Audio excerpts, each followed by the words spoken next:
Hello, my name is Colin Shanafelt, and Veterans Day was very recent, and I had some people who are very important to me kind of ask me about my military service. So, and it's not something people lead with, you don't go to people and say, hey, guess what I've done?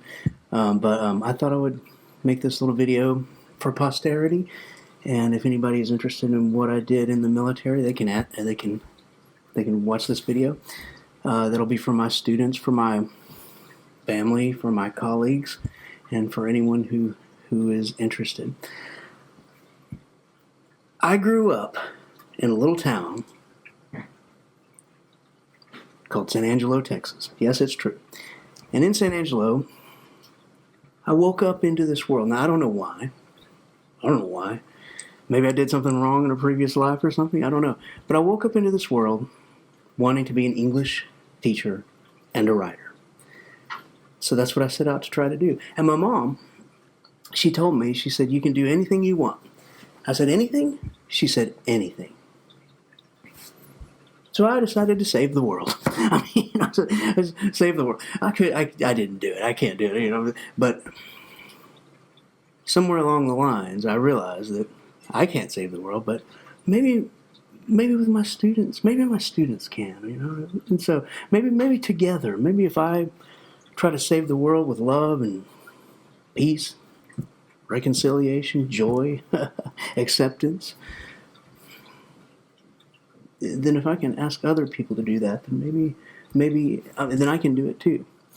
Nonetheless, I was the product of a divorce, and neither one of my parents wanted to pay for my college, apparently. So they told me I had to get a diving scholarship. Diving. I was a springboard diver, and I was on the swim team. And I want to really give a shout out to my coach. Her name is Coach Beverly Ball. She taught me discipline. She taught me work ethic. She taught me so much. She has taught so many. So I was on the swim team. I was captain of the swim team, co-captain one year, like this, me and Scott Kimmerer. But and Audrey Gabriel. This is a long story. Okay, anyway. Okay, so I had to get a diving scholarship, and I wanted to get a diving scholarship here at UT Austin, and so I came during the summers, or at least one summer I came and I practiced with. The coach's name was Mike Brown, different coach. And then Matt Scoggins, I believe, was there right when I first started.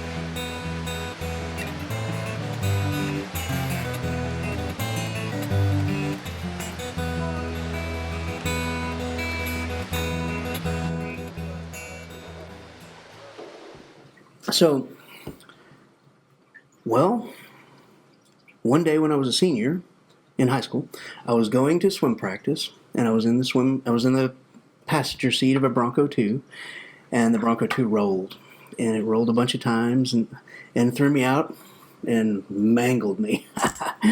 And this is it. I'm going to tell you things that are tender today. I'm going to tell you things that are true. And you know how a true war story? There's caveats. It's not all great, It's not like, oh, but okay. So the moment when I stood up from that wreck, now I tore up my shoulder real bad, tore my face up. I have scars and whatnot. But I don't blame anybody. And the person who was driving, I love this young man. I love him today. I have no ill feelings towards anyone. But when I woke up from that, when I stood up, I should say, I was in shock, clearly. I was clearly in shock. When I stood up from that wreck, the first feeling I remember feeling was, this will surprise you greatly, relief. because I had practiced diving. Oh, I don't know, 2 to 4 hours a day since I was 13 years old. Right, and it's a big commitment. Okay, so I was hurt, but so then that put me on a different trajectory in life, of course, and so I did various other things, and I came to Austin. I lived in Dobie dorm, and I went to ACC at that time, Austin Community College, and so it was hard, man. I couldn't live in Dobie dorm. I was a barista. I was a barista for my uncle had a coffee shop named Cafe du Jour, 2 of them, one in a Highland Mall and one in North Crest Mall. This is in about 1994. Yeah, and so I couldn't afford it. I had to go back to Abilene. This is where I graduated from high school. I grew up in San Angelo, but I graduated in Abilene. So I became I went to. I had to make money, So I worked as a salesperson at Radio Shack. I did really well. I did great. But there was a man. There was a man at Radio Shack. There's a couple of guys that I have had great mentors in my life. But one of them, his name was Don Plumley. Plumster, Donald L. He had been in the Air Force. Yeah. And he encouraged me. He was a intelligence officer on the Looking Glass. And this was an airplane. This was Strategic Air Command. This was an airplane that I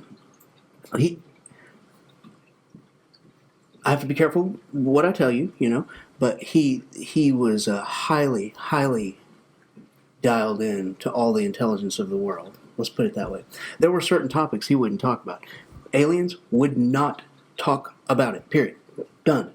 But nonetheless, this man, I love this man, and he encouraged me to go into the Air Force. I was scared. Who wouldn't be scared? But I did it. My mother was scared for me to do it, but I did it. And now I had to get a couple of waivers. It wasn't easy to get in. Like I had the problem with my shoulder, but it was okay. So, but here's what I decided, because I was on the swim team, and I had been the captain of the swim team, and I had done a lot with water. So I decided to try to be in combat control. That's the special forces of the Air Force. I asked Don. I said, "You think I could do it?" He said, "No." He said, "No." He said, "No, you can't do it." He said, "Your body won't take it." And that was actually great advice. All right, so but I tried nonetheless. I was going to do that. So here I go. I enlist in the United States Air Force from Abilene, Texas. This is the scariest thing I ever did in my life. And they had given me a job, and that job was radio technician, because I had worked at Radio Shack, I assume. And I was good with electronics. I was really good, and am good with electronics. But so the whole thing in basic training and boot camp is, you get up to a point a little bit later when you are able to apply for the combat control. Now, let me tell you what combat control is. Combat control is the Navy SEALs. They're the Navy SEALs of the Air Force. They parachute down behind enemy lines, and they are controllers. I mean, let's be honest. The Air Force is a flying organization. Most of everything you do is going to be revolving around planes in some kind of way. That's what combat control is. They're controllers. But then below combat control, there's, or at least it was then, TAC-P, and that's where a soldier would actually go out on the battlefield and laze with like a laser or something, laze a target, and then the precision-guided missiles, bombs, and everything would come in. Okay, now, I was not either one of those. I ended up being one rung down from those. So I wasn't TAC-P, that wasn't my mission. I was a forward air controller. I was in a forward air control squadron. So that means I was a ground combat person in the Air Force. And if they didn't send the Special Forces guys, and it wasn't a TAC-P kind of thing, they sent me. And so, but I'm getting a little bit ahead now. In boot camp, the first day or two, it's like you think you've destroyed your life, and you're learning how to mark. I remember very carefully, very, very specifically, My drill sergeant, he had been a gunner on a C-130 gunship. And if you know the Spectre C-130 gunship, it is a very advanced machine, and it's very scary. And he was a gunner on it. He was a scary person. And so he would come up to me with his Smokey the Bear hat. He would say, "Cup your hands! Cup your hands!" And I didn't know what he was saying, man. I don't know, you know what he's saying? Well, I had my hands like this when I was marching. You get cup your hands. All right.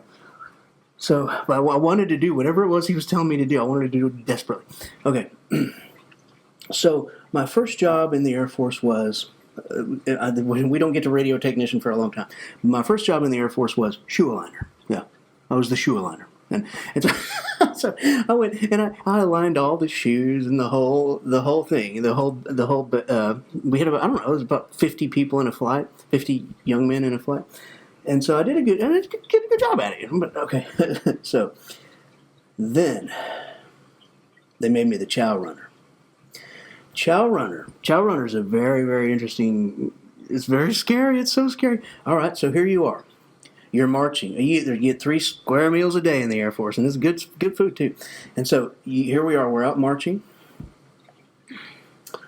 and chow runner, go! And so that was me. So I broke ranks, and I ran as fast as I could to the chow hall because we'd be pretty far away. And then once you get to the chow hall, you have to walk in there, and you have to do these very, very precise facing movements. And, facing movements, I don't know if you know facing movements is marching. So, and then you have to walk up in front of what's called the snake pit. And the snake pit is where the TIs, the drill instructors, that's where they sit. And during chow, they're eating. Now, you have to go through, it's a ritual. And now being a professor and understanding about human rituals and anthropology and all this amazing, the breath of life is humanities. This was a ritual. And so I had to go up and do this exact ritual, and I had to say these exact words. And please forgive me, it's been 30 years, I don't remember, but it was something like this. Sir, Airman Shanafelt, and I'm in attention, right? Sir, Airman Shanafelt reports as ordered. Flight 391 approaches from the west side of the building. We have 50 souls, and we will be lined up like, you know. And if you... And so that's kind of like a scheduling thing. And so if you mess it up at all, then you'll have what's called wall-to-wall counseling. And what that means is the TIs, the drill instructors, they'll get up and they'll come to you with their Smokey the Bear hats. And there'll be one here, and one here. Bad breath, onion breath, little mustaches, all screaming. They're up in your face screaming, "What's the matter with you, Airman Shanafelt? You as dumb as that wall," whatever, you know. Well, okay. And if that happens to an airman, everybody in the whole chow hall hears it, and it's just like, it's tragic and hilarious at the same time. You know, that's called getting ripped. All right, so I never got ripped. I was pretty good at it. I never had a problem. And so I was okay, so I have something to admit. I really do. It's true. I was one of the airmen who was up after lights out reading letters from home in the House of Pain. It's true. And so our dorm guard that night, it was not the greatest dorm guard in the world. I don't know who it was. The greatest dorm guard in the world is named Aaron Huntington. And if you're watching this, good on you, buddy. But I don't know. So this TI got into our dorm and and saw some people up. Okay, well, everybody ran to the beds and all that. So next day, the dorm chief was recycled. What that means is to be sent back a week. Might as well be hell, you know. I mean, you know, just so poor guy. His name was Airman Beers, and I'm sure this was only like probably the second week of training. I mean, it wasn't long at all. So Airman Beers got recycled, and we needed a dorm chief. So my buddy Airman Oliver, he became the dorm chief, and after that, they chose him. I don't know if I was ever in running for the dorm chief, but I was chosen for an element leader. So I became an element leader. And that meant that I was in charge of 1/4 of the flight.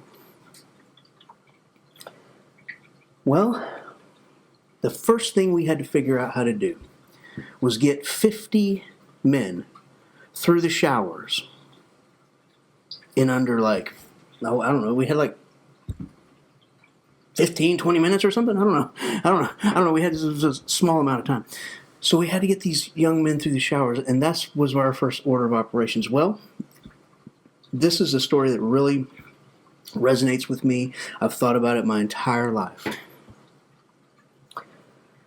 We instituted this highly regimented thing where we would post the soldiers in. We'd say, first group come in, because you don't want to leave you don't want to come back from PT, go to the shower, and then rub against other guys who haven't showered yet as you're walking out. You don't. So we had them going in, and I think we were giving them 3 minutes. 3 minutes in the shower, 3 or 5 minutes. No, I think it was probably 3. And so the problem that it worked really well. I mean, we were efficient. Bam, bam, bam. But then the problem was, after the showers, me and my element leader buddies, we'd go in there, and the dorm chief, we'd go in there and we'd take 10-minute hot showers, lathered up. Hey, how you doing, buddy?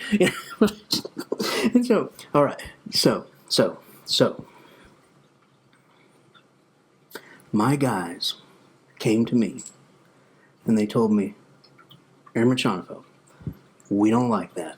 That's not good. And it was one of my moments. That was one of my moments. And I realized what leadership is then. And leadership is showing people that you will do what you're asking them to do. It's leading by example. You cannot demand respect. You got to earn it. And you got to earn it through blood, sweat, and tears. The Air Force has 3 core values. The Air Force taught me my soul. Integrity first. Service before self. And excellence in all we do. Integrity means doing what's right when no one's looking.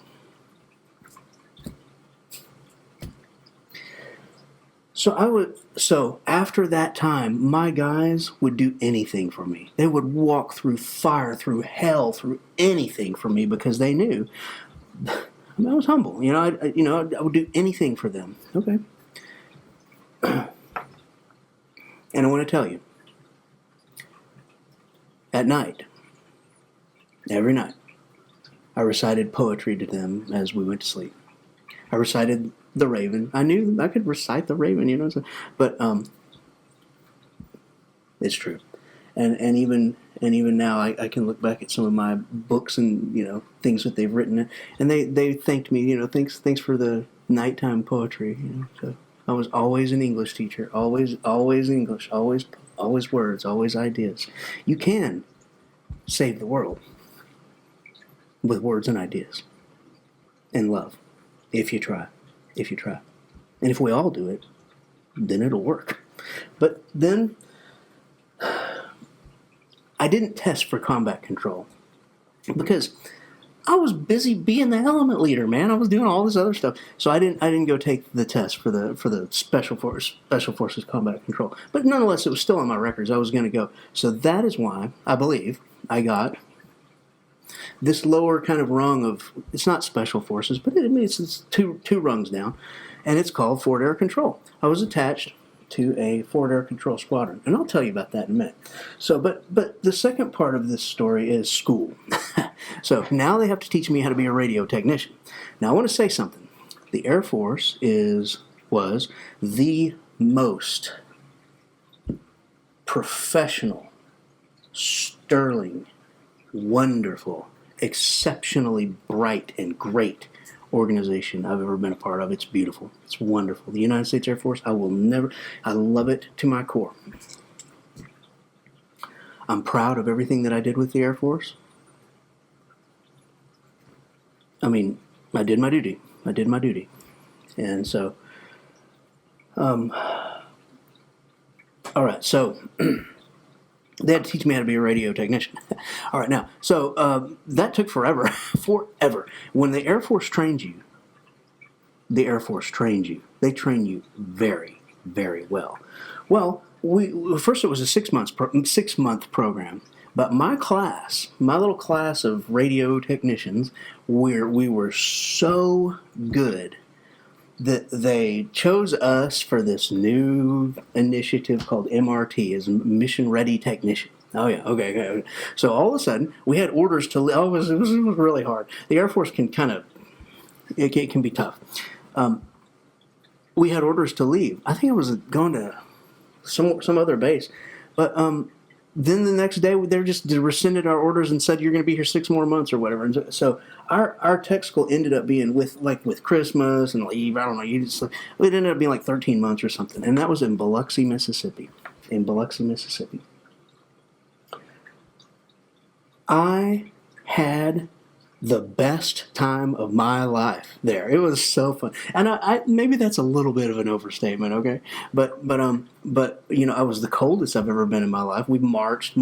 Oh, we marched so much every morning. I mean, you know, it's like, but the people you meet, the bonds that you make are just, it's hard to get anywhere else.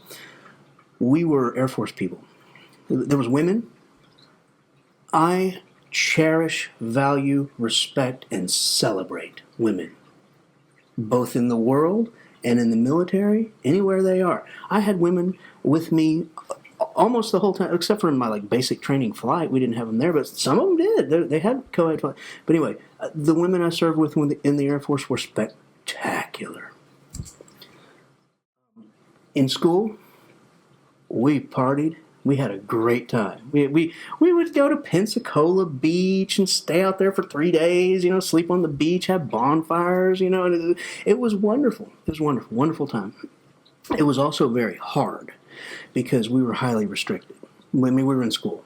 We were not full Air Force people. So that was a long time. So then, irony of ironies, I got stationed at the place where my mother had been stationed.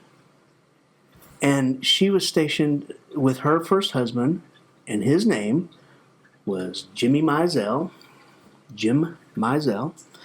And she was stationed in Fort Walton Beach, Florida. And that's where I was stationed. I have no idea. She was there, I think, 17 years or something. I don't know. She was there a long time. But here's the point. I became this soldier in this mobile unit. It's called mobile unit. So I had to go to mob school. And mob school is mobility school. That's where you learn how to do everything that a soldier needs to do. You know, they teach you in basic training, but this is different. And we're talking night vision goggles. We're talking M60s. We're talking digging foxholes. We're talking shooting the grenade launchers and all that kind of stuff. It was a whole lot of fun for a 21-year-old young man. You know, I had a great time. Good hit. Target. To the left.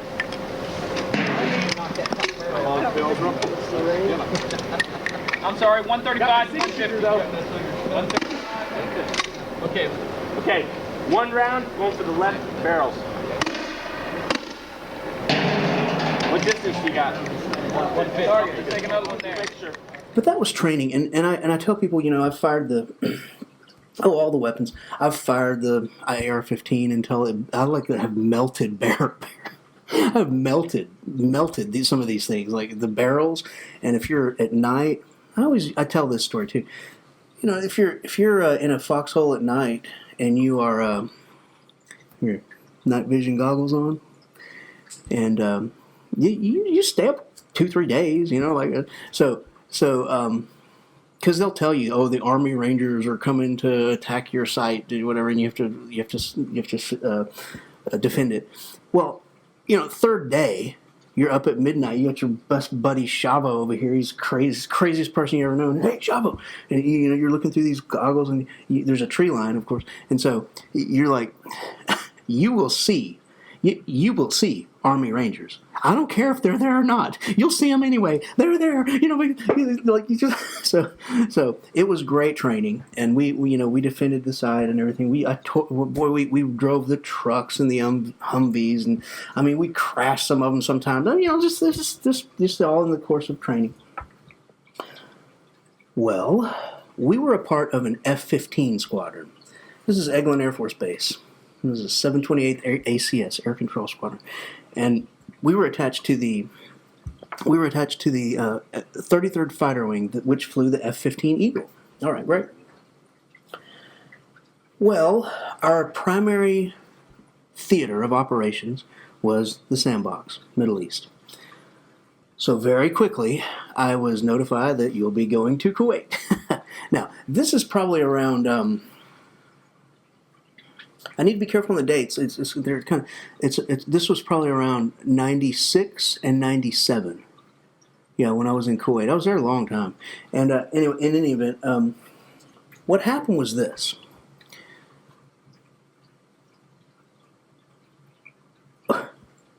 We're Air Force guys. Well, a lot of times, you might stay in a hotel at times if you're in the Air Force. Well, so this group before us was staying in a hotel. I don't know if they were staying there permanently or whatever. I don't know, but they were staying there, and it was called Kobar Towers, and they got blown up. So I think it was 19 of the airmen from my squadron. I mean, I think a few of them may have been from other squadrons here and there, but mostly they were my guys. And they got blown up, and they died. A lot of them died. 19 of them died. Many, hundreds of them were injured. This is huge. It's called the Kobar Towers bombing. So here I find myself in Kuwait, and doing our mission. We went with an expeditionary force, and I was there with the First Cavalry, the Army First Cav, and we first got there, and of course now. We got blown up, right? So we can't. Not going to be any hotels for us. Okay. So first, where we were was Camp Doha. Camp Doha was an army base, and we didn't. We just weren't really accustomed to being with the army all that much. So it was a little bit different. And we stayed on that base for a while. Now here's what happened. We spun a radar, and we contained Saddam Hussein into a tiny little sliver of his airspace. We had a LAS, which is a downward-looking radar system. It's a blimp. Very cool. And there's this place where we chose to set up our radar. And it's called Ali Al Salim Air Base. And nothing classified about that. It's just where it was. It's 18 miles from the Iraqi border. I can only assume it's still there. I don't know. But we were going back and forth every day from Camp Doha to Ali Al Salim every day. We were riding in these white SUVs. Well, at that time, because what we had to do is we had to build the site. The Ali Al Salim site. I mean, it was nothing. And before I get to the wide SUV story, I'll just go on and tell you, when we were able to go out to the desert, and we're talking, when I say desert, I'm talking beige, just flat. I'm not dunes, just okay. We had to build something out there that we could sustain us, but that's what we did. That's who we were. That was our squadron. So we took all our stuff and all that, and you could go out there, and there were bunkers, and we went into every bunker. Now, this was Sergeant Shrek and I believe. We went into every bunker, and you could see how in each one of those bunkers there was a hole. Usually one hole in the ceiling. Now these are earth mound, like earth mound, like a big concrete kind of bunker, where Saddam Hussein, when he took over Kuwait, he actually took those as his own bunkers and made them his try to protect his airplanes. Well, these holes in the ceiling were our precision guided munitions. Who it dropped exactly right down. I mean, I shouldn't. This is nothing to joke about because I wasn't involved in this, but we need to be sensitive. The munitions dropped into the bunkers and exploded inside, and that was what we were greeted with when we got there, and so there were two bunkers that were not blown up, so we chose those for our site, and that's all awesome. So on top of one, we had the radar, and then we have I won't go into too much detail, but nonetheless, the radio shop. So, because at long last, yes, I was a soldier and all that. I was guns and all that stuff. But at long last, when you're in the Air Force, you're highly trained to do something more than just weapons and combat. So I was a radio guy, and one of the radio guys. And so I was mostly on night shift while I was there. But we didn't have to build our shed, our little thing. Other like Satcon and people like that, they had to fabricate it from 2x4s and what. Well, we didn't have to build ours, but we upgraded it and all that.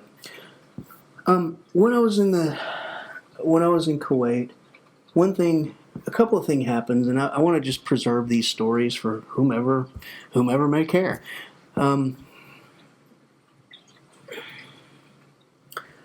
We would have to go back from now. Eventually, of course, we built up the site there at Ali Salim, and we stayed there. We lived there. We lived in little we call hooches. These little expandable things. First it was really rudimentary, like tents, and then it was a little bit better tent with an air conditioner, and then it was a hooch, and a hooch is like a accordion thing. But anyway, but before that, we were going back and forth between Camp Doha and Ali Salim. Well, one night we were going about 100 miles an hour, and that's normal. That's normal because IUDs weren't that big of a deal when we were there, but 19 of our buddies just got blown up. We were scared, Why wouldn't you be? We're sitting ducks. Everybody is a white SUV with oh, come on, there they are. So we'd go about 100 miles an hour. Now in Kuwait, the Kuwaitis. Don't be mad at me. I think this is true. Kuwaitis have plenty of money, so they don't really do any of the work. So they contract, and so mostly they contract with like Bangladeshis, etc., etc. Well, so a lot of the Kuwaitis want a green yard, and so they have these water trucks all over the place. And so here we are going 100 miles an hour. I'm in the back of the young guy. I'm in the back of the SUV, no seatbelt on, which is hard for me to understand because I had just gotten in a wreck and I didn't have my seatbelt on in that wreck when I was in high school. Well, okay, all right, I got to start. I wear my seatbelt, I do, but not this night. And so I'm sitting in the center like this with my arms around my buddies. It was after our shift, so we're headed home. It was probably like 6 a.m. or something, because we were night shifting, and it's still dark. There are two water trucks, and they both came out into both lanes at once without looking. We almost plowed into the back of them, and had we done it, I certainly would have died. Certainly. But my tech sergeant, his name was Kevin, he had presence of mind enough to veer out, and we went off-roading in the desert, baby. We went into the desert, and just it was a wild and bumpy and crazy ride. But eventually, we were fishtailing and all that. But then eventually, he pulled it back onto the road, and we survived. 2 nights later, an OSI agent. This is Office of Special Investigations in the Air Force. An OSI agent died that exact same way. Yeah. So then in Kuwait, there was no beer. I didn't have a beer for the whole time I was there, and it seemed like an eternity. I don't remember exactly how long I was there, but it seemed like an eternity. But I want to tell you one more thing. Once we got nailed down there in Kuwait, and we could in Al Salim, we couldn't really leave. I left a couple of times on various little missions and things, but most of the time we had to stay there. So we couldn't get. There's no beer, so we were importing Mountain Dew. It was about as best we could do. Is some Mountain Dew. And it wasn't very good for us because we didn't sleep very well and all that. But anyway, but then I got to know the Army interrogators. And the Army interrogators spoke Arabic, so they were allowed to go downtown. And of course, their Army, Air Force, Army is different. So, so I got these guys because I'm always kind of into something, and so I got these guys to go downtown and buy me several cartons of Cuban cigars. Well, I mean, Cuban cigars at that time, you could. I think if you were in America, there wouldn't be legal, but we're in Kuwait; they're totally legal. So, and there's no military thing against it. So here I am selling these Cuban cigars on the base to the commander, to everybody, to these Cuban cigars. That's just, when you're out there like that. You're like in the middle of the desert, 18 miles. It's just you and your people that you're with. You got to do something. You got to do something to. You got to do something to kind of keep your mind active and stable. I read books. Oh, I read so many books. Oh, I read books. And since we're Air Force communications people, I could talk to my mom. I called my mom all the time. We had satellite phones, man. I could call my mom. I called her every day. I talked to her for a couple hours, at night. That's how you know a true war story, because it's like that. But nonetheless, being very solemn and very respectful and just as loving and repenting if I need to be, I tell you this story. There was a moment when Saddam, because remember, we had him in a no-fly zone. It was called Operation Southern Watch. And we had a no-fly zone. He was not allowed to fly any of his aircraft. It was just a tiny little sliver. That's what we did. I was the guy. I did the radio part. Okay. There was a moment that we had to respond. And I can remember this, I believe it was just a night or two. But we did. We shot some missiles, Tomahawks and whatever, all a bunch of other stuff over there at Saddam. And I don't remember, honestly, I don't know. I think it was Operation Desert Strike. I don't know. I can't remember. I know I have the images of me because we had to get in all our combat gear and all that. But I hope I did my duty. I did my duty, and I know that I'm just the radio guy. And there were operators, the air traffic control types. And then there was the commanders and all that. I get it, but it's still tender. It's still tender. I don't. How could you know what happened, right? How can you know? Okay. So then, I made it through Kuwait, just barely. It was tough. We came back.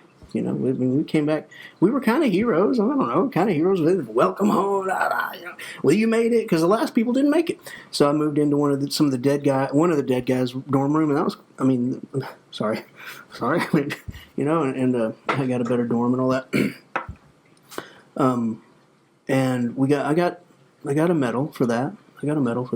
And I think one of the medals is a unit award, and it's for valor. So in any event,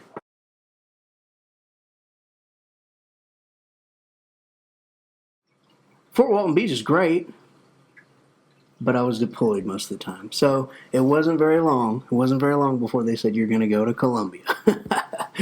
And so I was sent to Colombia for a counter narcotics mission, and that was called Operation. I believe it's Steady State or Laser Strike, one of the two. I don't remember, but nonetheless, at that time, there were no Americans in Colombia, right? So it was pretty. I mean, the funniest thing about military secrets, really, I don't know. I don't really. I had a secret clearance. That's it. But most of the time, if you really want to keep something secret, don't make it a secret. But anyway, so we just went to Colombia. It wasn't. I mean, we could tell anybody we went and all that. But when we got there, we couldn't use our real names, and we had to use call signs. I was Egon. Egon. Yeah, Egon. And so we were there, but we were in the middle of the jungle, and we were there with the Colombian Special Forces. I spent most of my time with the Special Forces guys, the Colombian guys, and they were wonderful individuals. But they did their duty. They went and they would go do their duty. And that's all I want to say about that. But nonetheless, I have many stories about these guys. They're great. They were look, I'm 5'7" on a good day, so so they were a little bit shorter than me, which I thought was kind of cool. But anyway, they lived in they lived in really, really desperately crappy conditions, and I was able to go over there to their site.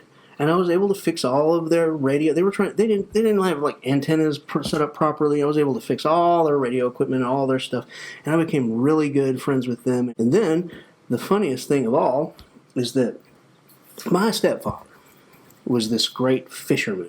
And some people who had come back from Colombia before me, they had caught peacock bass that were like, I mean, I'm not talking like the smallest man to ever catch a bass. These were huge fish, monsters. Like, I don't know how heavy they were, but nonetheless, they were beautiful. I was going to catch the biggest peacock bass of all, and I was going to show up my stepfather. I had it worked out to where, now, I'm going to tell you all about the airplanes and all that, but I had it worked out to where I had the commanders of the C-130s that were coming in. I had a supply chain thing happening to where, and once I catch this bass, I'm going to send it to you. I'm going to pack it on ice. I'm going to send it, and I've got a guy in Panama, because I went to Panama also. I had a guy in Panama was ready to do taxidermy on it, and I was going to mount this fish and bring it back. It'd be great. So I'm with these Colombian Special Forces guys chopping our way through the jungle. And by the way, when I was in Colombia, we were fighting something called the FARC. And the FARC is the most terrifyingly dangerous people.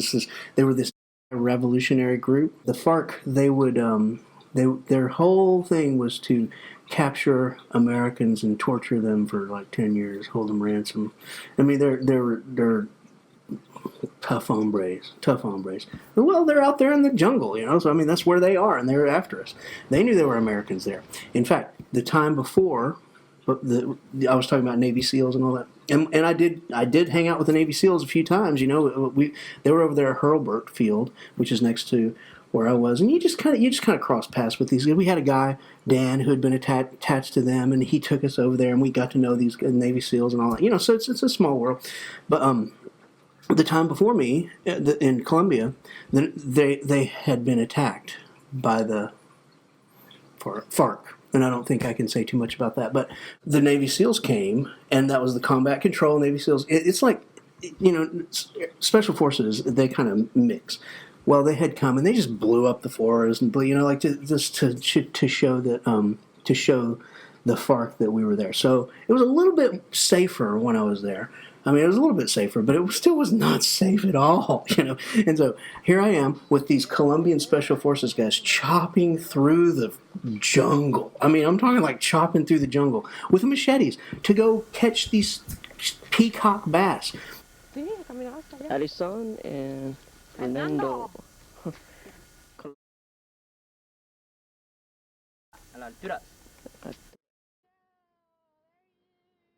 We're going to a new river now because there was no fish in the other river. We're going to the big river. So this is where the alligators are.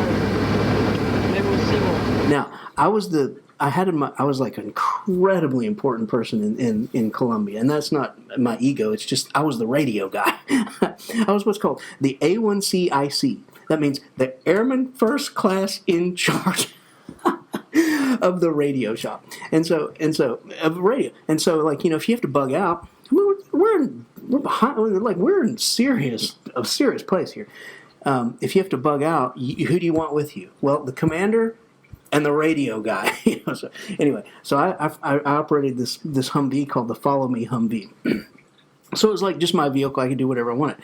And so we would go to all the different rivers, and I would try to fish. Well, it was a crazy dangerous thing to do, but I mean, I just kind of did it. And so I always took my either my Colombian Special Forces people, or I took some Colombian Air Force people named Fernando and Alison. And I never got a bite. I didn't catch a fish. I didn't see a fish.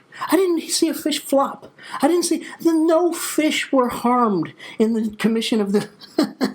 Like nothing. Not a fish. Not a bite. Not a bite. Not a bite. Okay. Well, so. I mean, one thing happened. I mean, these are the war stories that you tell. So one thing happened one day. We were fishing, and we heard something on the other side of the river. It was Rio Tomo, I believe. And so Fernando, he thought it was the FARC, and so he opened up with his rifle, and and so did Alison and all that.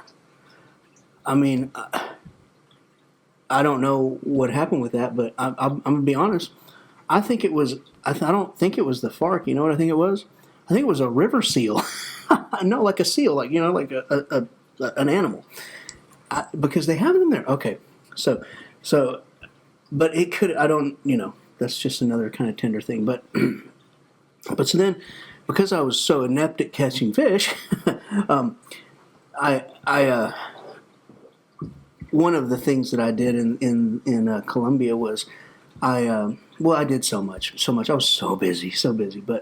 But one of the things that I did is I helped my friend. See, I was Egon, and my friend's name is Player.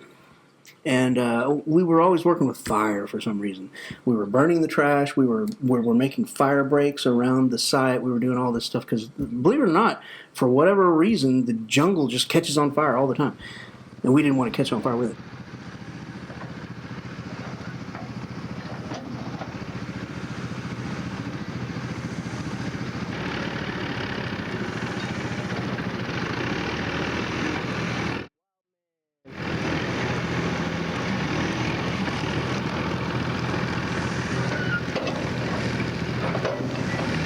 Look at these clowns. What are you guys doing? Not about love. We're fighting fires. Fighting fires and saving lives. Save your ass and get your medal. Look at these heartbreakers and life takers. Bunch of outstanding troops. I want to know what we were doing over there with the Humvee. Woohoo! I'm mad about you, baby. Oh, you getting hosed up? There you go, get a picture of the host up.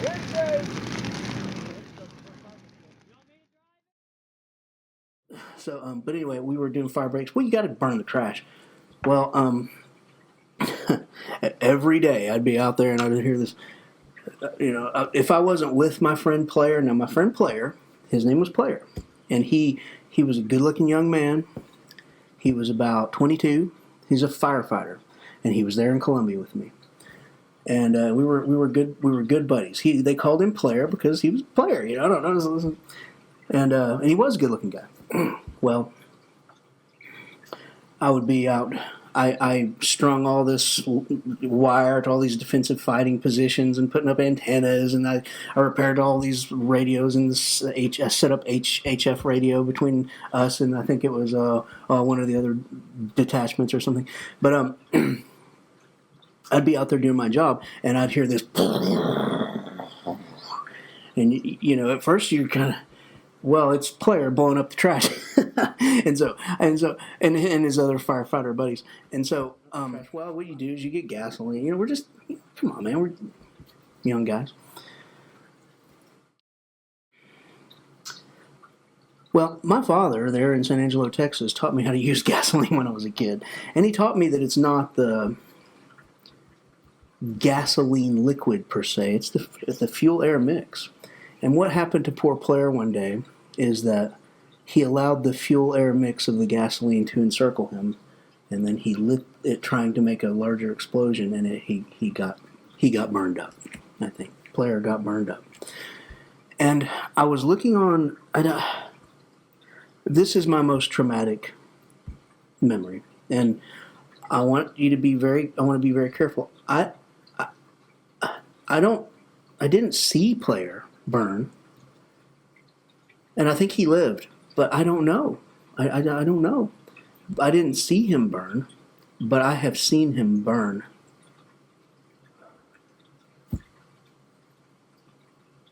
Thousands of times. I mean, hundreds of thousands of times in my mind. I've seen it my whole life. Poor Player. He's always burning. Player's always burning. And it's pretty tough. If I could find him, I would love to know how he's doing. Is you all right, buddy? I don't know. So I was looking at some orders, some things that I have, just because Veterans Day was just the other day, and I'm kind of remembering all this. And I saw in there that one of the things that I did when I was there, because I think I was going for this medal, like I think it was a meritorious service medal, which is great, man. It was like really a good medal. I didn't get it. I was a little saucy, I mean, but I didn't get it. My friend Bill got it, and he was a better troop than I. So I support that. I got 3 Air Force Achievement Medals instead, but he got the meritorious service medal, which is cool because you get to ride in an F-15 and get your 9G pin. I was looking at this list of things that I have. One of the funniest things that was on there is that the fish population of Colombia stayed stable. He didn't catch a single fish. Okay, but one of the other things was that I transported someone to the aircraft in a medical emergency, and I wonder. I mean, I don't know if that was Player. I can't. I really, truly, I can't remember. But it clearly said that. So here I am in Colombia, and I became the trade master. I knew enough about Spanish to speak to my guys enough. This is not great. Oh, I had worked at Radio Shack, so I took this little pocket translator, and I was able to do it. Because I was 5, 6, or 7, Well, okay. My uniform items were very, very highly sought after. And I remember we were allowed to have 2 beers per night in Colombia. 2 beers per night. Well, I want to confess something else. I traded a pair of really good boots for 2 botellas de rum, 2 bottles of rum. And, yeah, like any good airman would, I got kind of wasted one night, and then the next day, the chief he got pretty pissed at me, but it's all right. I mean, it was okay. I would go over to there's 2 places. There's the Special Forces, and then there was the Colombian Air Force area. It's not a huge place. parachute and all that. And I would open up the back. I would go to I would get all the uniform items, and I would go over there. And mainly what we were trading for was Colombian coffee, But here we are in the middle of nowhere, little places.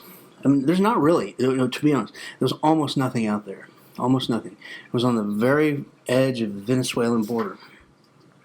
I would go over there and I would trade all the different service members' uniform items or whatever they brought. I would get the best deal I could, coffee or whatever. So I was the trade master. Now in Colombia, one of my major duties was to operate the Follow Me Humvee, and the Follow Me Humvee is this thing where now I want to tell you about the C-130 aircraft. The C-130 aircraft is definitely my favorite airplane. It's slow. It's whatever. It's a workhorse of the, I would say Air Force, but it would be more appropriate to say world. I don't know. It's a great aircraft. Now, that is one of the. We just had a little dirt runway there. I mean, it's a little dirt runway. This thing would come in and land, and then I would take my Humvee and I would kick a sign out of the back, and I would say, and it said "Follow me" on it, and so I would taxi the aircraft. Well, I would taxi it to where it needed to go. Follow me, and it would follow. The aircraft would follow behind me. And then when we got to the other end of the runway, this is the most amazing thing ever about the C-130. Its propellers, can change their pitch. So this aircraft can back up. And it can move and maneuver around. We don't need any special equipment. It can do it itself. It's a spectacular aircraft. And so in the context of this, an airman named Crash. I mean, we had a guy named Crash guiding the airplane and telling it how to do, with the hand signals and all that. Why is his name Crash? Well, because I think he crashed every vehicle we had at one point or another. So yeah, four-wheelers and whatever else. And then I had my friend named Flash who got every vehicle we had stuck in the mud up to the chassis except the fire truck. And that was a long day for us. But that was Flash, and this was Crash. Okay. So then, as Crash is doing his thing, and the airplane is turning around because you got to have it ready to go. We're going to have a bug out as soon as we can. And as soon as it's turned around and all that, then I would go on, and I would collect the mail. I would take the mail to the aircraft, and then I would get the new mail. Well, okay. My job was then to get the flight crew and take them to chow. So I would. They were in the back of my Humvee, and they're just kind of rows of, just like two bench seats, rows of seats back there. And I'm this airman. I'm crazy. I'm this crazy, So we were not even supposed to be there, so we didn't wear our insignia or anything. So I was just this crazy airman. And they're colonels. I don't know if any of them were generals. I don't know. They were like really high up officers. And so we would be going back to chow. This is early in because it would come in. It's about, I don't know, once a week maybe, twice a week, I don't know. And it would come and it would leave. So I would find, because we were there in the rainy season, I would find the muddiest, dirtiest, bumpiest, craziest road that you could possibly drive on. And I would take, hey, all right, sirs, hang on, it's been raining for days here. This road is washed out. I mean, if you've ever seen like a tractor pull or a mud bog or a Bigfoot show, it was all that times 10. I mean, and here I'll have these colonels and generals just flying all over the back of the truck, and they're having the time of their lives. Not a one of them ever had it. They're like, yeah, because I mean, think about it. They're here and they're out in the middle of nowhere in Colombia, and here's this crazy airman getting them to chow. And then of course we went and we fed them really super good food. But anyway, then at the end of the day, of course, when they had to leave, I would take them back. well, it's been a long day. I'm tired. This is a problem. And so I'd take them on the dry road. They'd say, Airman, Airman, sir, thought this road was washed out. Oh yeah, sorry about that. And they would just laugh. Oh, they'd laugh so hard. And then they'd take off, and yeah. And so that was my duty as the follow me Humvee driver. And that was Colombia. And our stated mission was it was counter narcotics. There is a smuggling route that goes from, I guess, down in the Andes even, all through Colombia, and then through Venezuela, and then up through into the Gulf. And that's what we would police. Now, if you would ask us then, we'd say, we shoot down drug planes. We didn't shoot down drug planes. We would maybe launch on drug planes sometimes, because they had, the Colombians had what's called OV-10s then. I mean, these are Vietnam era airplanes. They're cool though. Dual prop. They're cool little airplanes. But anyway, one day I disconnected the runway lights, and they said we won't be back for a couple of days. Well, they came back that night, and me and every other American serviceman were out there up to our knees and up to our waists in mud trying to find this. And I swear, eventually it was like the movie where Clark Griswold finally puts the two electrical cables together, and it comes, and the OV-10s, they were running out of gas, and there was all this big thing, and so in any event,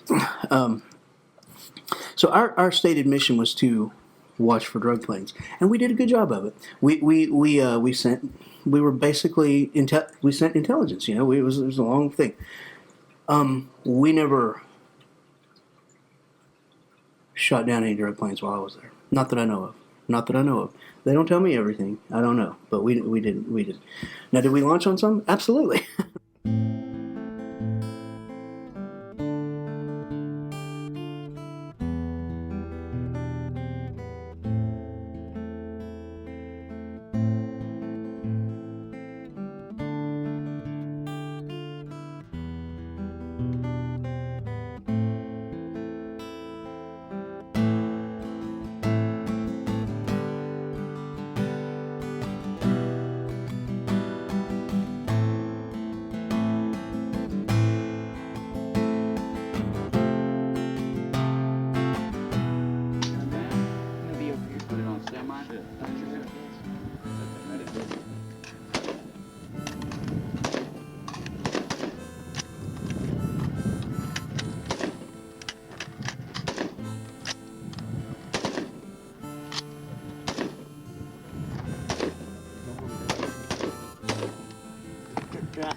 So he got the friggin' good ass target.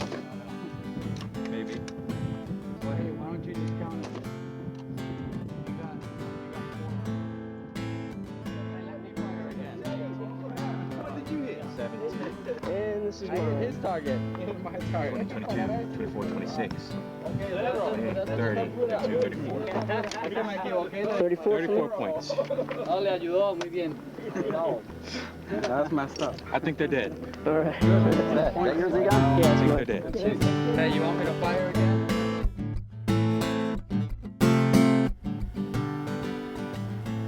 The line is ready. Fire!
I came back from Colombia, and I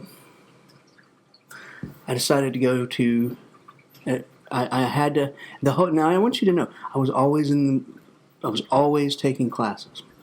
I think on that thing I read about my medals, it said that I took 78 hours when I was in the Air Force. Well, some of that was school, with the radio technician thing. Then I decided it's time to become an English teacher finally. So I got out, and there was some. The road is a windy. Life is a windy road, but so I decided at one point, and I got out of the military, and I came to the University of Texas at Austin, and I still have a wonderful and deep and cherished love for UT Austin. But I want to tell you something that I'm very not proud of. I'm not super proud of it. I left UT Austin. I left it. I didn't graduate from UT Austin.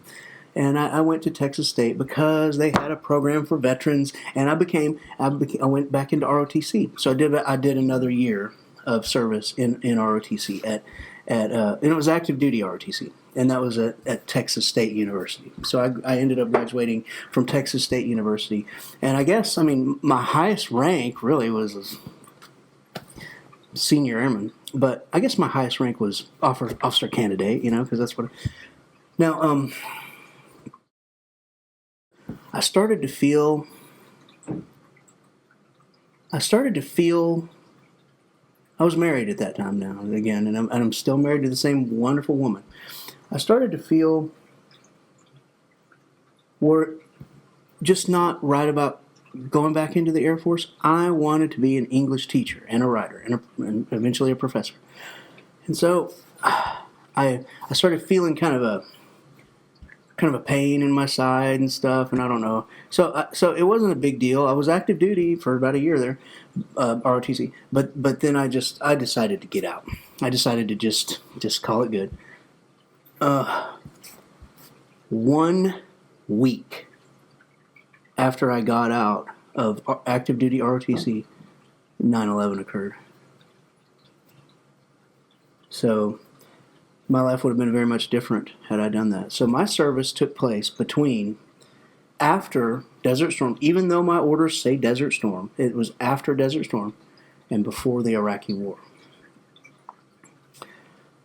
I want to say one more, or maybe just a couple more little things.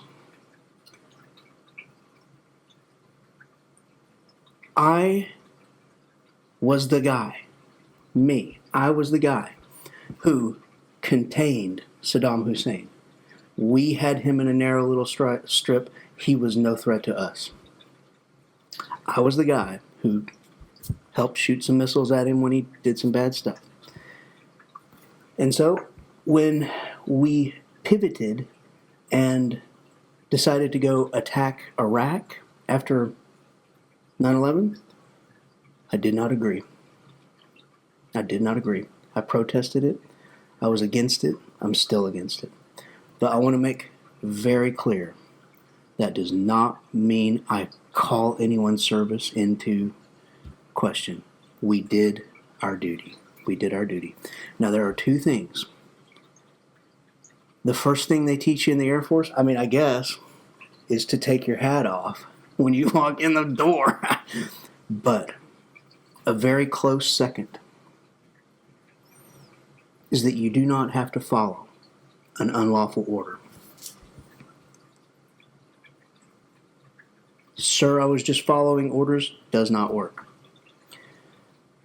You do not have to. You think about we Air Force people, we have our fingers on very, very, very powerful buttons. So,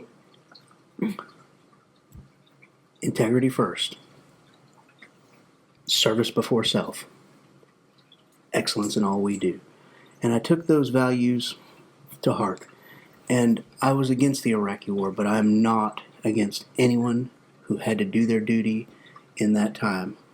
Afghanistan, I hold my brothers and sisters of the United States military, all branches. I hold them in the deepest esteem, in the highest honor, in the greatest, most sterling for duty, honor, country. And as we move forward, let's keep those lofty ideas in mind. And maybe, just maybe, after telling you this and talking to you about my service, maybe we can recommit. Maybe we can recommit to each other. And I'll tell you what. I'll make you a deal. If you'll try to go out there, and if you'll try to save the world with love, and peace, defense, respect, honor, if you'll try to do it, I'll try to do it too. And maybe we can just make this world a better place. I lay all this at the feet of the American citizens and the American fighting soldier who has done so much for me and given me so much. I love you, America. And I love you, the American military soldier. And you have done your duty, and I'm super proud of you. Thank you for your service. Happy Veterans Day.